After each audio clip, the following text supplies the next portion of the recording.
say goodbye to Accra and Jerusalem and say hello to Venice and Florence. Assassin's Creed 2 is here, and it makes a huge number of improvements over the original. If you loved the first game, everything you adored is still here. The cool rooftop running and climbing, the bloody assassinations, and an authentic and atmospheric open world. If you had reservations about the original, the sequel addresses almost every flaw of the first. There's a lot of stuff to do here, like exploring tombs, beating up two timing lovers, and catching pickpockets in the act. Bigger cities, better visuals, and a better leading man, Assassin's Creed 2 is an excellent sequel in every way. A few additions feel a little contrived, but no matter. This is a long, satisfying, and beautiful adventure that never stops being engaging. Oh, and one other thing. Remember that disappointing ending in the original Assassin's Creed? Love it or hate it, you won't soon forget Assassin's Creed 2's shocking ending revelation.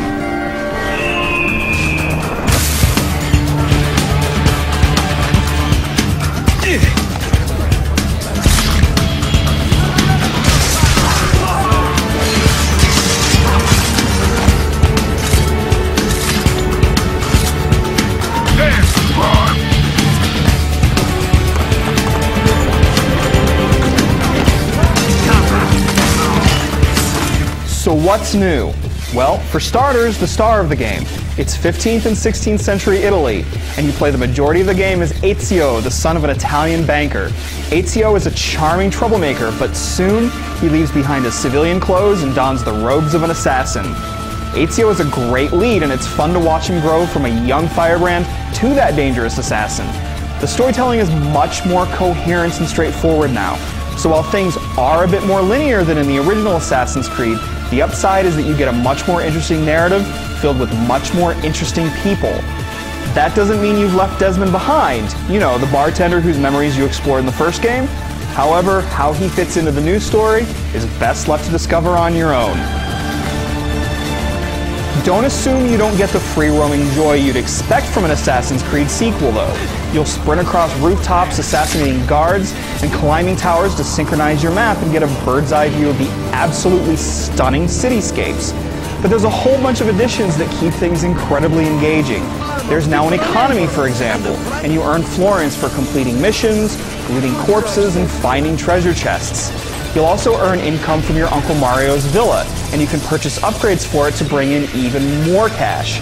With those florins, you can buy new weapons, better pieces of armor, and a lot more. You can even dye your robes if you want to look extra spiffy.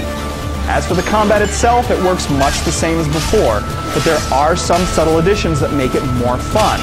You have a bunch of different weapons to test in combat. You can even disarm enemies and steal their weapons. Or just pick the blades up off the ground after you've killed your foes.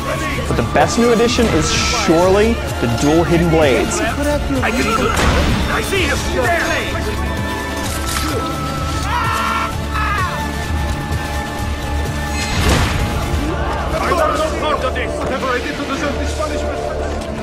Almost every other element is enhanced in some way. Gone are the clusters of scholars that automatically walk you into a building. Now, the stealth elements are more organic. You can step into a group of citizens to hide, though there aren't many missions where this is an absolute necessity. You can hire groups of, courtesans to distract guards, or hire thieves to fight guards with you. It's also easier to tell whether you're apt to get noticed by patrolling enemies. There's a notoriety meter that tells you how likely you are to be recognized, and it acts sort of like the wanted levels in Grand Theft Auto games. To decrease your notoriety, you can assassinate key guards or pay off town criers. The easiest thing to do is to tear down the wanted posters that appear. But the posters usually appear in places no one, not even guards, would ever see.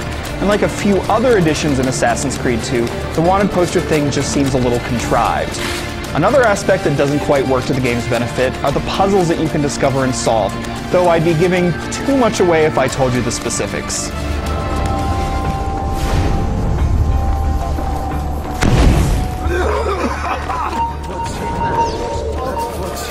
But almost every other edition is truly wonderful.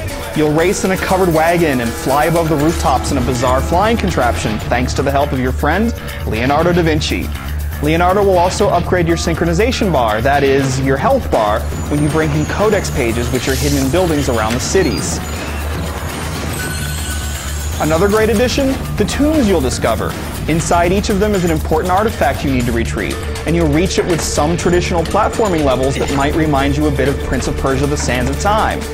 Assassin's Creed 2's platforming is as smooth and slick as you'd expect, and it's fun to figure out how to get from point A to point B in those tunes.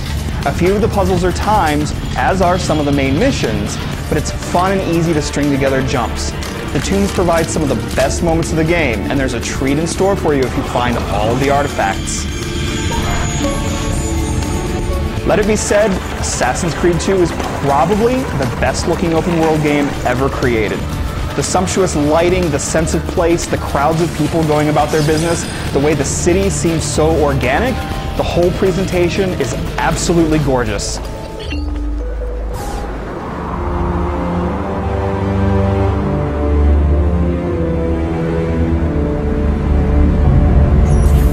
As fans of the original would guess, the animations are probably the best you've ever seen in a game. Ezio is even more agile than Altair. His footwork is graceful, and every move transitions exquisitely into the next. There are a few quirks here and there, like some texture fade in, but this is such a world of incredible beauty, you'll easily dismiss the little jitters. And the game sounds as good as it looks. The soundtrack is beautiful and appropriate for the setting, and all of the sound effects and little audio touches make a real impact. Even better, the voice cast is top-notch, including that of Ezio himself. No. It's too soon. I'm not ready. We rarely are. Che la morte non sia crudele. There's a lot of other stuff in here too, but the most important thing to know is that Assassin's Creed 2 addresses almost every flaw of the original. Not every edition is a great one, but for the most part, this is a sequel that gives fans exactly what they want while doing all the stuff the original should have but didn't. There's a lot to do and a lot to see. Go for a swim. Enjoy the day-night cycle. Chase down thieves to pick your pockets. No matter what you do in Assassin's Creed 2, you're going to have a lot of fun doing it. This is a game where you sense the care and love that was poured into making it, and it shows in almost every detail.